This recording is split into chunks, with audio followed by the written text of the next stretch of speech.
सभी भाई बहनों को नमस्कार। आज 8 मई 2025 दिन गुरुवार है तथा आज मोहिनी एकादशी है। मैं आज आपको मोहिनी एकादशी की व्रत कथा सुनाना चाहता हूँ। कृपया चैनल को लाइक, सब्सक्राइब तथा शेयर करें। धर्मराज युधिष्ठिर कहने लगे कि हे श्री कृष्ण, वैशाख मास के शुक्ल पक्ष की एकादशी का क्या नाम है तथा इसकी क्या कथा है, इस व्रत की क्या विधि है, सो सब विस्तार पूर्वक कहिए। श्री कृष्ण जी कहने लगे कि हे धर्मराज, मैं आपसे एक कथा कहता हूँ जिसको महर्षि वशिष्ठ जी ने श्री रामचंद्र जी से कहा था। एक समय श्री रामचंद्र जी बोले, हे गुरुदेव, कोई ऐसा व्रत बतलाओ जिससे समस्त पाप और दुख नाश को प्राप्त हो जाए। मैंने सीता जी के वियोग में बहुत दुख भोगे हैं, अतः आप कोई ऐसा व्रत बतलाइए। महर्षि वशिष्ठ बोले, हे राम, आपने ये बहुत ही सुंदर प्रश्न पूछा है। आपकी बुद्धि अत्यंत शुद्ध और पवित्र है। यद्यपि आपके नाम का स्मरण करने से ही मनुष्य पवित्र और शुद्ध हो जाता है, तो भी आपका यह प्रश्न लोकहित के लिए बहुत ही सुंदर है। कहते हैं, वैशाख मास में जो एकादशी आती है उसका नाम मोहिनी एकादशी है। एकादशी का व्रत करने से मनुष्य सब पापों से तथा दुखों से छूटकर अंत में मोक्ष को प्राप्त करता है। अतः यह व्रत दुखी मनुष्य को अवश्य करना चाहिए। इससे मनुष्य के सब पाप और दुख नाश को प्राप्त होते हैं। अब आपकी कथा ध्यानपूर्वक सुनिए।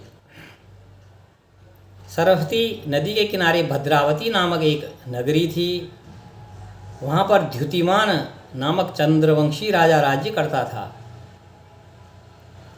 इसी नगरी में धनदान्य से पूर्ण पुण्यवान धनपाल नामक एक वैश्य भी रहता था। वह अत्यंत धर्मात्मा तथा विष्णु भक्त था। उसने नगर में अनेक भोजनालय, प्याऊ, कुआं, सरोवर, धर्मशाला आदि बनवाए थे और सड़क के किनारे आम, जामुन, नीम आदि के अनेक वृक्ष लगवाए थे। उस वैश्य के 5 पुत्र थे, जिनका नाम सुमना, सद्बुद्धि, मेधावी, सुकृति और धृष्टबुद्धि था। इनमें धृष्टबुद्धि नाम वाला 5वां पुत्र महापापी था। वह पितर आदि को नहीं मानता था। वह वैश्या और दुराचारी मनुष्य की संगति में रहकर जुआ खेलता तथा पर स्त्रियों के साथ भोग विलास करता था तथा मांस मदिरे का सेवन करता था। इन्हीं कारणों से उनके पिता, भाइयों तथा कुटुंबियों ने उसको घर से निकाल दिया और उसकी निंदा करने लगे। घर से निकाल देने के बाद वह अपने गहने और कपड़े बेचकर निर्वाह करने लगा। जब सब धन नष्ट हो गया तो वैश्या और दुष्ट संगी साथियों ने भी उसका साथ छोड़ दिया।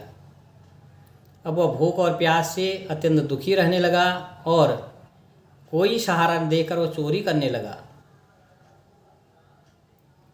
एक बार वह पकड़ा गया, परंतु राज्य कर्मचारियों ने उसको वैश्य का पुत्र जानकर छोड़ दिया। मगर जब दूसरी बार वो फिर पकड़ा गया तो उसे उन्होंने उस राजा के सामने प्रस्तुत किया।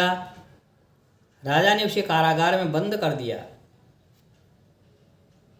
कारागार में राजा ने उसको बहुत दुख दिए और कहा कि तू मेरी नगरी से निकल जा, क्योंकि तूने बहुत पाप कर रखे हैं। और इसके बाद वह नगरी से निकल कर वन में चला गया और वन में पशु पक्षियों को मारकर खाने लगा। कुछ समय के पश्चात वह बहेलिया बन गया और धनुष बाण लेकर पशु पक्षियों को मार मार कर खाने लगा। एक दिन वह भूख और प्यास से दुखित होकर खाने की खोज में फिर रहा था कि कौंडिन्य ऋषि के आश्रम में पहुंच गया। उस समय वैशाख मास था और कौंडिन्य ऋषि गंगा स्नान करके वापस आ रहे थे। उनके भीगे वस्त्रों और छींटे पड़ने से उसको कुछ सुबुद्धि प्राप्त हुई। वह मुनि के सामने हाथ जोड़कर कहने लगा कि हे मुनि, मैंने अपने जीवन में बहुत भारी पाप किए हैं और मैंने कोई भी अच्छे कर्म नहीं किए, इन पापों से छूटने का मुझे कोई उपाय बतलाइए। बार बार प्रार्थना करने लगा, हाथ जोड़ने लगा। तो उसके दीन वचन सुनकर ऋषि कहने लगे कि तू ध्यान देकर सुन, तुम वैशाख शुक्ल एकादशी का व्रत करो। इस एकादशी का नाम मोहिनी एकादशी है और इससे तेरे सभी पाप नष्ट हो जाएंगे। मुनि के वचन सुनकर वह अत्यंत प्रसन्न हुआ और उनके द्वारा बताई हुई विधि के अनुसार उसने मोहिनी एकादशी का व्रत किया। हे राम, इस व्रत के प्रभाव से उसके सब पाप नष्ट हो गए और वह अंत में वह गरुड़ पर चढ़कर विष्णु लोक को गया। इस व्रत से मोह आदि सब नष्ट हो जाते हैं। संसार में इस व्रत से श्रेष्ठ अन्य कोई व्रत नहीं है। इसके महात्मा को पढ़ने अथवा सुनने से 1000 गोदान का फल प्राप्त होता है। इसलिए इस एकादशी का व्रत अवश्य करना चाहिए। इससे सभी मनोकामनाएं पूर्ण होती हैं। ओम विष्णुवे नमः।